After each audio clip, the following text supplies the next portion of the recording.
नमस्कार, संभव दूत न्यूज में आप सभी का स्वागत है। आज हम बात करने वाले हैं रक्षाबंधन पर्व की कुछ खास कथाओं के विषय में। भारत में भाई बहन का स्नेह पर्व रक्षाबंधन सावन मास की पूर्णिमा को मनाया जाता है।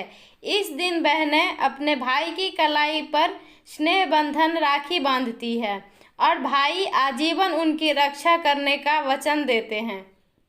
रक्षाबंधन का ये पावन पर्व कब प्रारंभ हुआ, इसकी स्पष्ट तिथि कोई जानकारी उपलब्ध नहीं है, लेकिन इस संबंध में कई कथाएं प्रचलित हैं। पुराणों में इन कथाओं का वर्णन मिलता है। आइए जानते हैं रक्षाबंधन की कहानियाँ। राजा बलि और माता लक्ष्मी की कथा। रक्षाबंधन एक पौराणिक कथा भगवान विष्णु, देवी लक्ष्मी और राजा बलि से जुड़ी हुई है। असुरों का राजा बलि 110 यज्ञ पूर्ण कर अजय हो गया और धरती पर अपना साम्राज्य स्थापित कर वह स्वर्ग का सिंहासन प्राप्त करने के लिए तैयारी करने लगा। यह ज्ञात होने पर देवराज इंद्र चिंतित हो गए और भगवान विष्णु के शरण में पहुँचे। इंद्र ने भगवान विष्णु से स्वर्ग का सिंहासन बचाने की प्रार्थना की। तब वामन अवतार धारण कर भगवान विष्णु राजा बलि के दरबार में गए और उनसे भिक्षा की याचना की। राजा बलि दानवीर थे। उसने वामन अवतार भगवान विष्णु को वचन दिया कि वह भिक्षा में जो मांगेंगे उसे प्रदान किया जाएगा। भगवान विष्णु ने भिक्षा में 3 पग भूमि मांग ली। राजा बलि ने अपना वचन निभाते हुए वामन अवतार भगवान विष्णु को 3 पग भूमि दान में दे दी और कहा कि वह 3 पग भूमि नाप ले। भगवान विष्णु ने पहले पग में पृथ्वी को नाप लिया और दूसरे पग में स्वर्ग को। तीसरा पग के पूर्व ही राजा बलि जान चुके थे कि उनके समक्ष उपस्थित वामन कोई साधारण व्यक्ति नहीं है।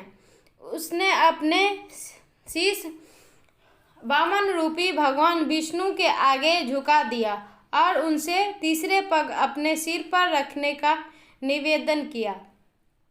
भगवान विष्णु ने वैसा ही किया। इस तरह राजा बलि अपना संपूर्ण राज गंवाकर पाताल लोक में रहने को विवश हो गए। पाताल लोक जाने के पूर्व राजा बलि की प्रार्थना पर भगवान विष्णु अपने वास्तविक रूप में आए और वे बलि की दान पुण्य देखकर अत्यंत प्रसन्न थे। उन्होंने उनसे वर मांगने को कहा। राजा बलि बोले, भगवान, मेरा तो सर्वस्व चला गया है। मेरी आपसे बस यही प्रार्थना है कि आप मेरी हर घड़ी मेरे समक्ष रहें। भगवान विष्णु ने तथास्तु कहकर राजा बलि के साथ पाताल लोक चले आए। वैकुंठ में भगवान विष्णु की प्रतीक्षा कर रही देवी लक्ष्मी को जब यह सूचना मिली तो वो चिंतित हो उठी। उन्होंने नारद मुनि को बुलाकर मंत्रणा की और इस समस्या का तौर पूछा। नारद मुनि ने उन्हें सुझाया कि वे राजा बलि को रक्षा सूत्र बांधकर अपना भाई बना ले और उपहार स्वरूप भगवान विष्णु को मांग ले। देवी लक्ष्मी महिला का वेश धारण कर पाताल लोक पहुंची और नारद के सुझाए अनुसार राजा बलि के कलाई पर रक्षा सूत्र बांध दी। तब राजा बलि बोले, आपको देने के लिए मेरे पास कुछ नहीं है। तब देवी लक्ष्मी अपने वास्तविक रूप में आई और बोली, आपके पास तो साक्षात भगवान विष्णु हैं, मुझे वही चाहिए। राजा बलि ने भगवान विष्णु को देवी लक्ष्मी के साथ जाने दिया। जाते जाते भगवान विष्णु ने बलि से कहा कि वे हर साल 4 महीने पाताल लोक में निवास करेंगे। वे 4 महीना चतुर्मास कहलाता है और देवशयनी एकादशी से प्रारंभ होकर देवउठानी एकादशी तक चलता है।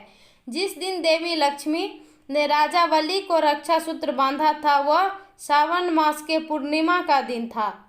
तब से यह रक्षाबंधन के रूप में मनाया जाता है और उस दिन बहनें अपने भाई की कलाई पर रक्षा सूत्र बांधती है। और भाई बहन को रक्षा करने का वचन देता है। भगवान श्री कृष्ण और द्रौपदी की कथा।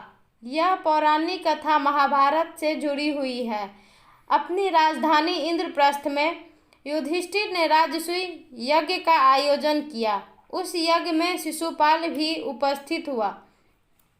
यज्ञ के दौरान शिशुपाल ने भगवान विष्णु की अपमान किया और श्री कृष्ण ने सुदर्शन चक्र से शिशुपाल का वध कर दिया। शिशुपाल के वध कर लौटते समय सुदर्शन चक्र से श्री कृष्ण की उंगली थोड़ी कट गई और उससे रक्त बह निकला। तब द्रौपदी अपने साड़ी की पल्लू फाड़कर श्री कृष्ण की उंगली पर बांध दी। उस समय श्री कृष्ण ने द्रौपदी को वचन दिया कि वह इस वस्त्र का एक एक धागे का ऋण चुकाएंगे। ध्रुत क्रीड़ा के समय जब कौरव ने द्रौपदी का चीरहरण का प्रयास किया, तब श्री कृष्ण वचन निभाते हुए चीर बढ़ाकर द्रौपदी की लाज बचाई।